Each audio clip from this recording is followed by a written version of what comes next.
my God, it's Rick at Studio USA, and I'm live for the first time in a long time with Ashley Gentry. Me.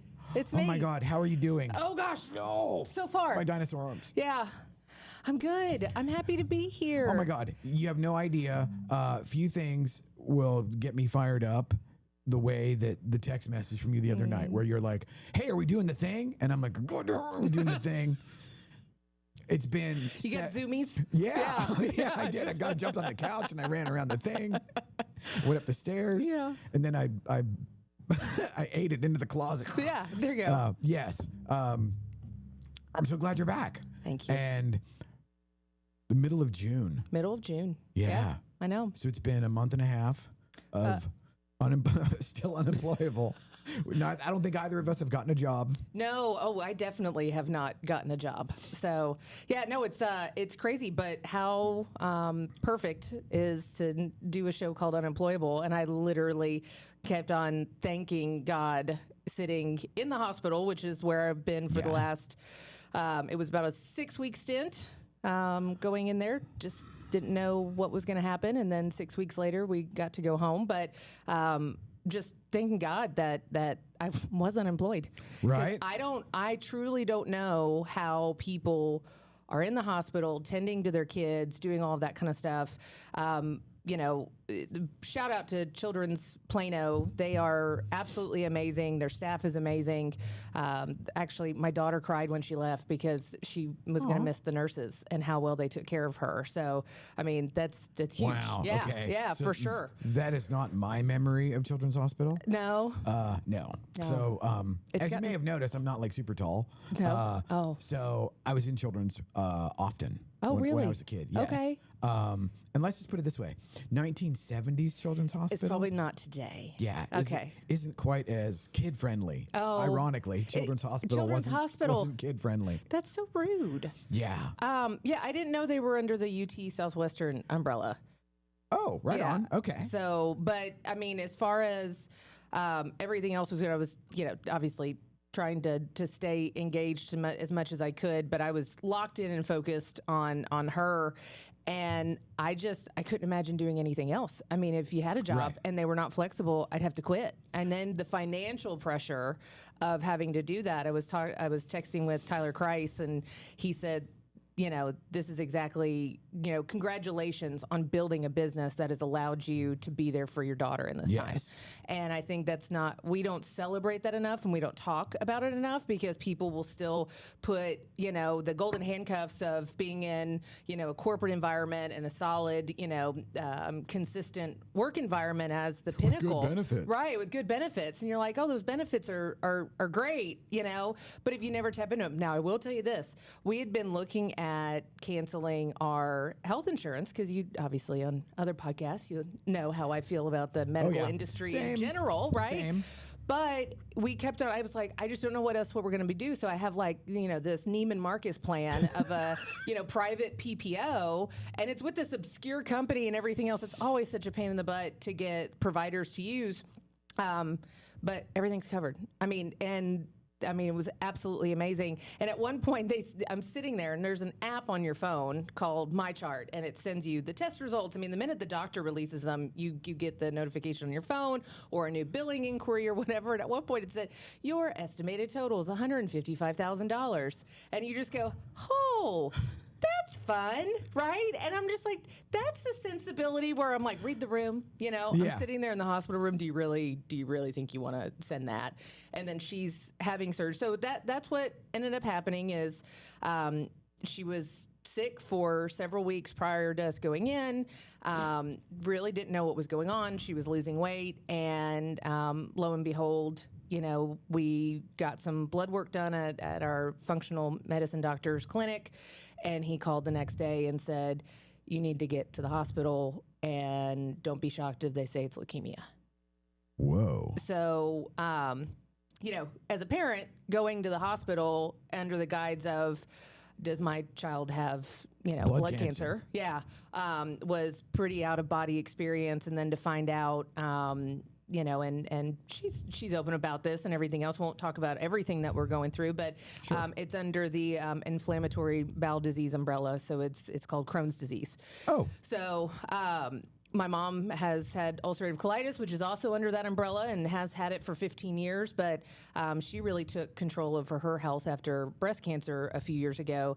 And she's been in remission, total remission for the last 3 years without the biologics and all of that kind of stuff. So, very hopeful. But we had to get what had happened to her body from her body attacking itself. I mean, it's an autoimmune disorder. We had to get that under control before we can start figuring out what the new normal is and trying to reverse engineer what inflammatory conditions. What sets it off? What sets it off? And it's not going to be the same for everybody. But that's why it was so important that I stayed there and I advocated every single day. I didn't leave once. I showered there. I never left her side. And as much as they will tell you got to take care of yourself, I will also say, even though they were wonderful, you don't have the same people every day. Right. Even the specialists coming in, they all rotate and everything else. And so starting from day one to the day we were discharged, which was, I think, 38 days, I'd have to say, no, you need to go back to day 4 because this is what we did there, right? And so I just don't understand how you do it. They still would have taken quality care of her, but I advocated. Yeah, well, it wasn't like, when the lights go out, the wolves come. No, but it's also the emotional side of things, right? So like there, I can speak, this might being in children's hospital, from the kids' point of view, it's like existential dread. It is just like this weird thing. And I can remember the first time that I realized, oh shit, visiting hours are over and they're not coming back. Oh. And I'm like 5 or 6 or something like that. Oh. Yeah. And it was like one of those things where, that leaves a mark. Yeah. And then back then it was well, they didn't have cool things like I assume there's like video games and there's like, everybody gets an iPad or whatever. You had the day room. And they bring you down there, and it's just like this house of horrors, man, where it's like, we're playing Candyland or whatever the fuck. It sounds more like an asylum than a hospital. It had asylum vibes. Yeah. I'm not going to lie. I'm going to Criminal Minds right now. So I'm so sad. Yes. I wish I could reverse that and be there for you. Thank you. Yeah. Thank you. And I will find this and send it to you because I had to prove it existed. Yeah. But as you know, I'm not necessarily... Well, you won't see me at church on Sunday. Let's put it that way. I remain agnostic. Yeah. However, back then, there was this line of books. Yeah. It was just mortifying. Ostensibly, it's to teach a kid about death. Oh. But it's like these crazy 1950s, 1960s children's books that are, they're visually appealing on the outside. And there's one where the kid gets hit by a truck. No. Yes. And at the end of the book, it's like his family is there in a room not dissimilar to the room that I'm in, and they're all crying over his dead body, and in the cloud, he's walking with Jesus. And well, no wonder you're a little screwed up, Rick Davis. I already gave you a lot of grace in this world. That's awful, but it's horrendous. And like the books were nightmare fuel. Yeah. Oh, I would bet. 100. No, that's awful. Yeah, but in my mind, I mean, obviously that's not what we were. That's not the same environment. Yeah. But there were parents that just left their kids. And even in the environment that we were in, which was, I mean, they have what's called child life specialists now, and I didn't even know those existed. They're basically birthday clowns for the hospital, but they're medically trained. Like they walk you through, like if you're going to have a tough procedure, or whatever else, they come in. Do they have the dogs there? They do have the dogs. Okay, because like whenever we did leadership, we went to children's. Okay. I don't remember what day that was. So they did. They still have the dogs. So they have the ones that are actually physically trained to do that, and then they have the Bobo dogs that just for the people that probably need something to do. So like, my dog's going to be a nice whoopee for the kids in the hospital. So some were good and some were just like, dude, get out of the room. Like, you're not doing your job. So, but no, there were, and that's where it was like, there were so many things, but there's still, everybody does, even though they communicate, they still operate in a silo. And Yes. and it was so interesting. Oh, yeah, 'cause there's shifts, and it's like everybody's got their That's bandwidth. how it goes, man. Yeah. And again, I'm putting on my chaos manager hat because that's what I do. Oh, yeah. Not being employed. Right. But honestly, my real estate background really, really helped with being able to triage all the different things, how they all worked. I trained myself to read her lab results. And Are you over there with GPT going like, no, I'm serious. And that's where people are sitting there and it's like, you can crap on AI all day long, but to get the test results and not know what those markers that were. Yeah. Because that's what happened. We went in and her platelets were so high and her white blood count, everything was just so off that they were just like, Yeah, 'cause this you is said bad. The body is attacking itself. It's attacking itself. And so not knowing what all of these other tests are, and they're running 4,700 of them. And I don't want to wait for a hospitalist to come in or somebody to come in 3 hours later to tell me. Hospitalist? That's what they call like the attending for the day, the pediatrician or whatever Okay. else. So I trained myself and I had a channel of her hospital stay the entire time. And I would take a picture of the trends and the graphics and all those other things. And it, oh my gosh, it immensely helped. Yes. But then I was also then able to articulate and advocate for her when we're doing certain things. And sometimes put my foot down. And that's just what you have to do. And even the nurses who, again, they run the show. Right? I mean, they're the ones that are actually caring for the patients. The doctors are there to give the orders and direct they're the ones that traffic make the final assessment and then Correct. the plan of action. Yes. So the nurses are the integrators. They're the ones that are touching everything. And at one point, I think I was a little harsh. Not in a bad way or anything else. It was firm. And I said, was that too much? And they said, no, keep doing that. That you're the mom and you know what's best for your child. Yeah. And so, it was hard. What was so amazing, I mean, they did one of those amazing walkouts where everybody was clapping and they had a banner for her and she became like, I mean, everybody would check on her. Wow. Even if they weren't on her service that day, they would come in. I just had to see how you doing, Alex. And, They've morphed quite a bit in 50 years. Yes, no, it was, I mean, we had some, that's why, I mean, she cried. She got home. Re-entry is a whole nother thing they don't tell you about in doing that because just like anything else, there's like, it just felt like we were in this bottle rocket and then all of a sudden you land. And the fight or flight and all of those types of things, we get home and you're excited to go home. But she and I both kind of got a little depressed. Yeah, like. Because it's like, okay, we at least knew what the mission was every day, which was advocating for her to get better. And then the mission has changed. And now we're home. And we still have some things that we have to do. We have another surgery that she's going to have to go through in probably about 6 weeks. And not bad, but I mean, it's a part of it. Yeah. And so you sit there and she's like, so I will get to go back? And I'm just like, but there was a part of her, she was sick at home for so long. Right. That getting home reminded her how it's how almost sick like she was. at the very least it would be some sort of psychological relapse of like, oh, I'm back in the thing where I wasn't good. It wasn't good, and at least she knew nurses and doctors were there. Yeah. Even though some the most heinous things that we still had to triage and do while we were there, she knew they were there at a minute's notice. Yeah, it's to come in. the watchful eye 24 hours a day of trained professionals that can essentially, 5-alarm fire. Yeah. Oh, well, we've got hoses and buckets. Yes.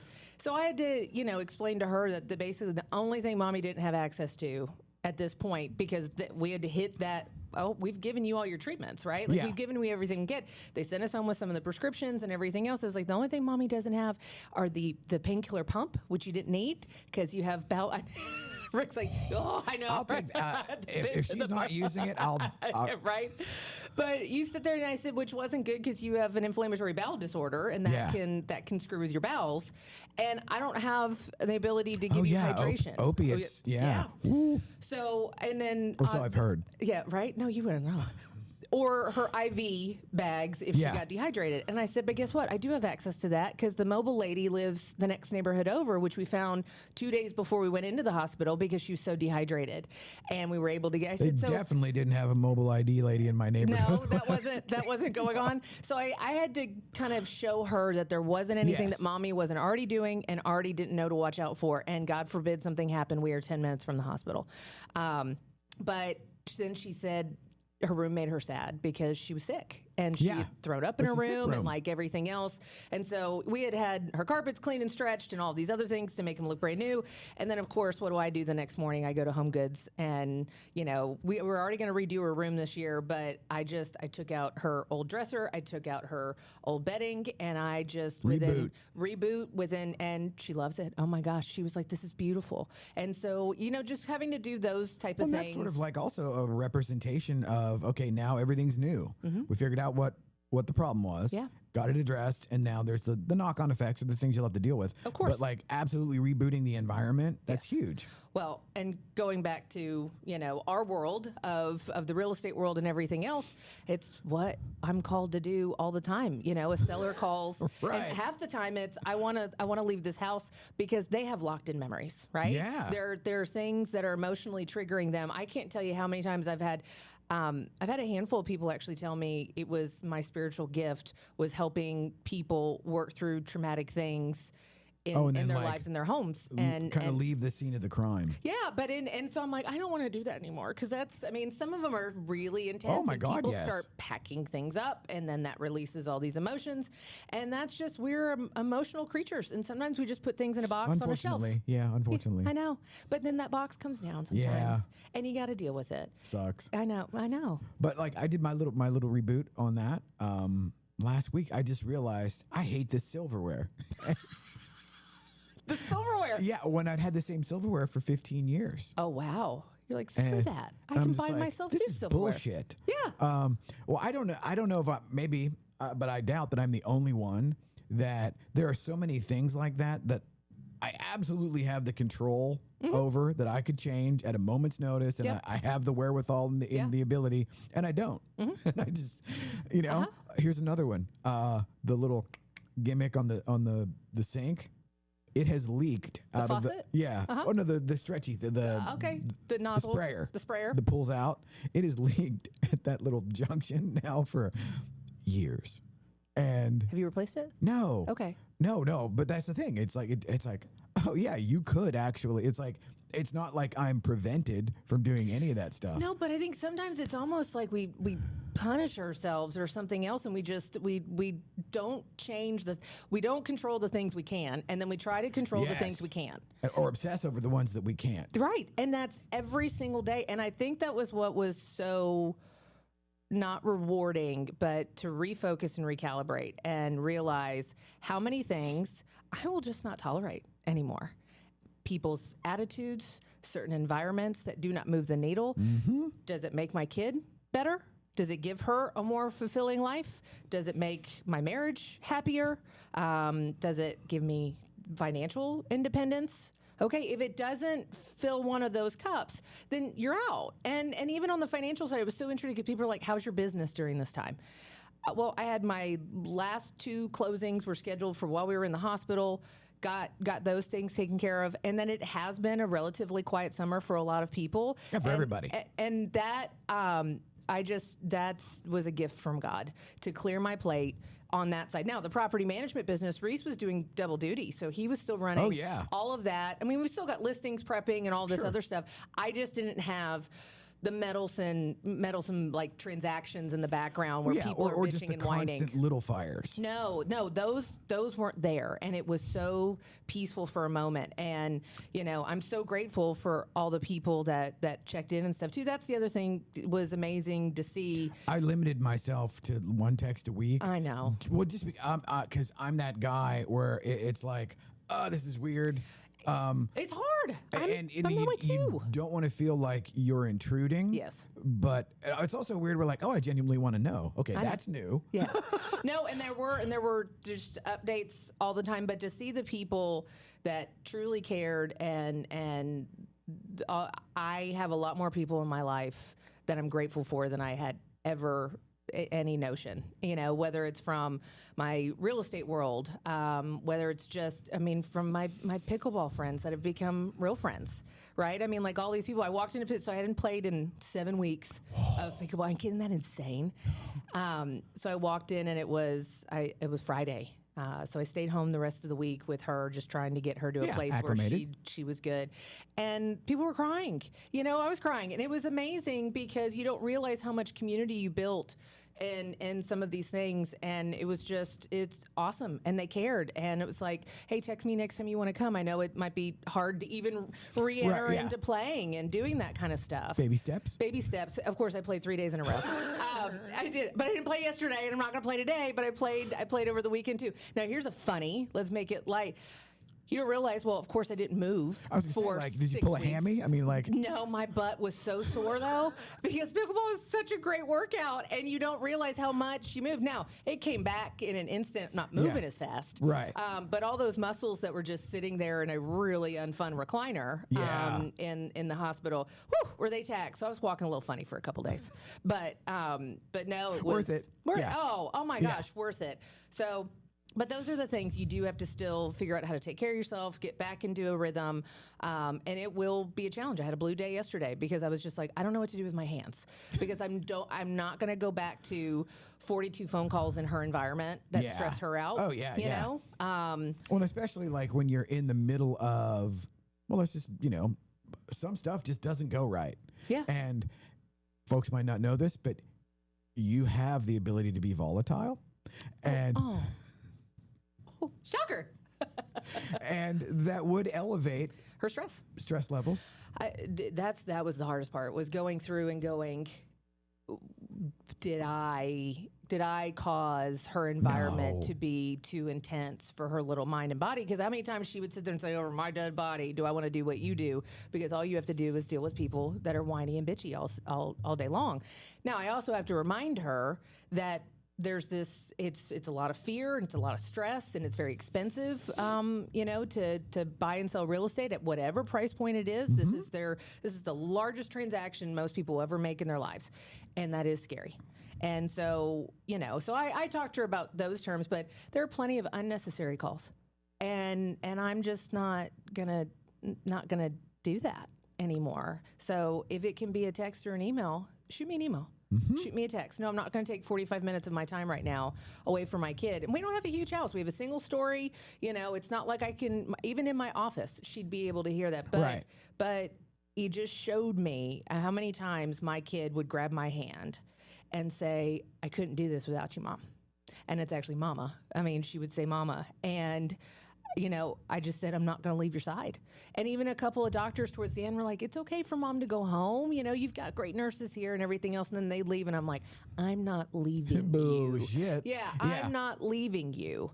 And I think we forget, whether it's in our families or even in our business lives, how much us being intentional with one another impacts the other person. Yeah, that's been my lesson over the last year or so. Yeah.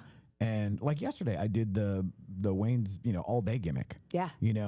And to be in the room where it's everybody opens the kimono and sits in the hot seat or whatever. And oh, you did that. Oh, yeah. Yeah, it's great. Well, see, like there, I love it because it's really like an AA meeting for work. You're like, welcome.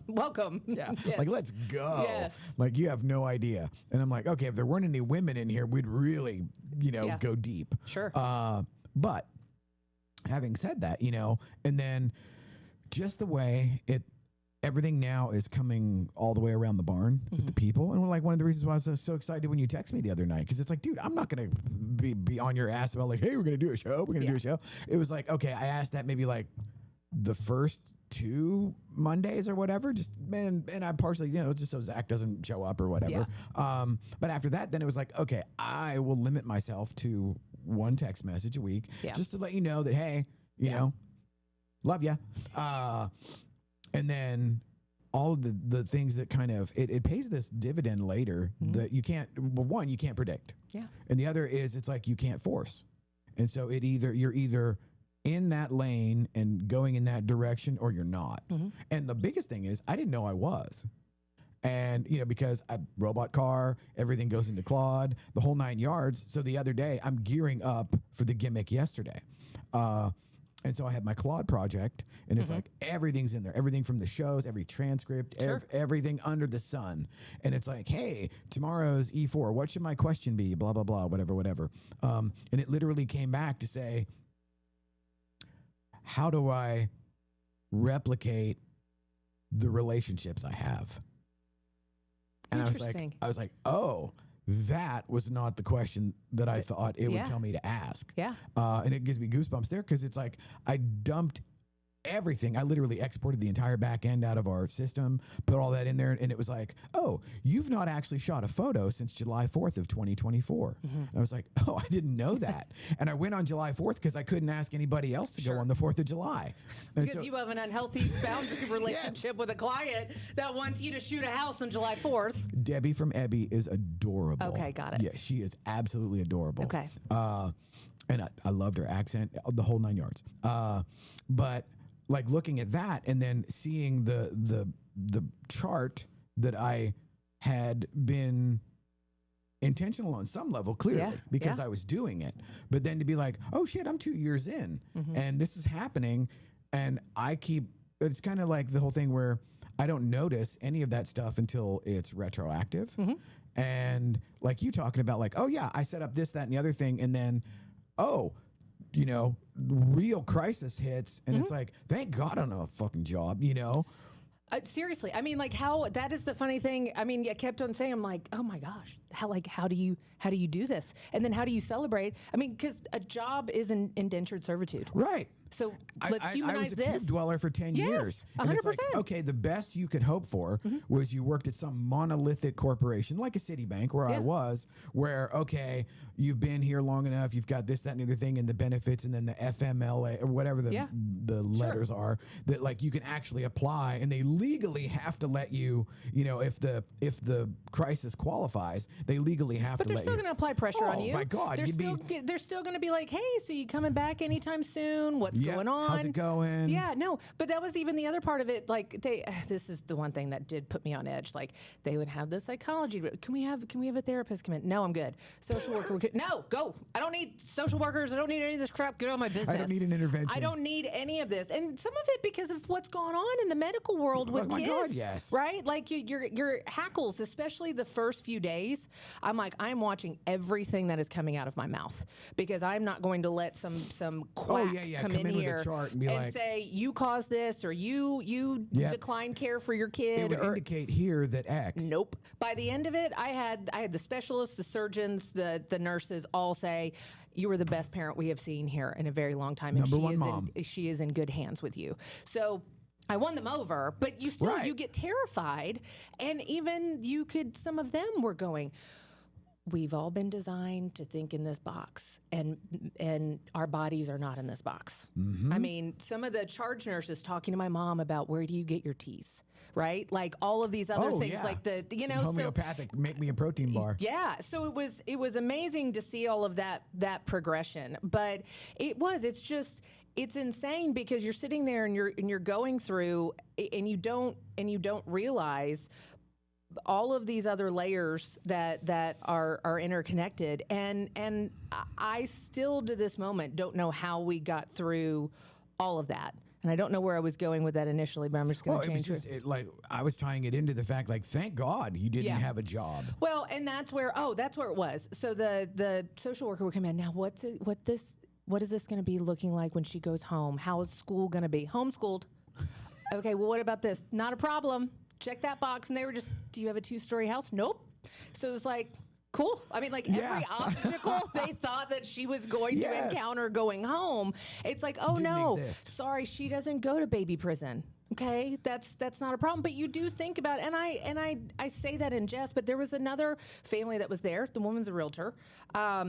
Didn't know that, except she had a logo on her van, and my mom was like, I think she's a realtor. No, she had a logo on her laptop in the little lounge. I mean, like, I was undercover. I wasn't trying to spout any of that off, but it was hard because going through a same kind of journey with their daughter, but she had UC, ulcerative colitis, and but it was just it was different, and she was still trying to work, and she was dealing with crappy transactions because she's also a transaction coordinator and all these other things, and I was just like, nope, not doing it. And then talking about how scared about school, going back to school, and they have a son at home, and he's, older, but he's disenfranchised. I mean, we have one kid, she's homeschooled. I live a half a mile away from my mom and my stepdad. We all run the businesses together. They're ours. Old we get to school, say like no. literally. That's where I've been saying, which is so insane. The more we go to technology, the more we have all of these things at our fingertips, AI and everything else. Robot car. It's giving us our freedom and our time back to actually say, no, I rebuke that. I'm not taking that as my normal anymore, and I'm taking control back of my life. And generationally, I'm going to put my kid in a better spot to be able to sit there and say, it's not a dowry. It's not set her up with a college fund or did anything else. I didn't put you so far back financially in debt, send you to a 4-year college. Ill prepared for the world Correct. as it actually is. Thank you. And when did we get away from the fact that, and don't get me wrong, have healthy boundaries with your family, people. I'm not sitting there and saying that you should have your family and all your business and everything else.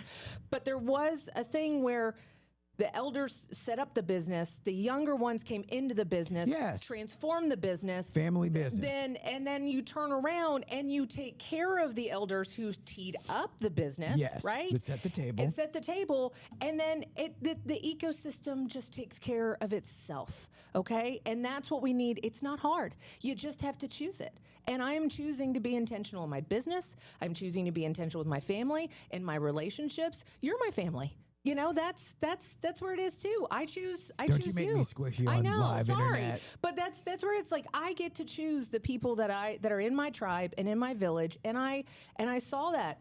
And then you watch all the other garbage continue to consume people on the outside, and you're like, I don't want you to have to go through something really traumatic to make you realize this is not what you need.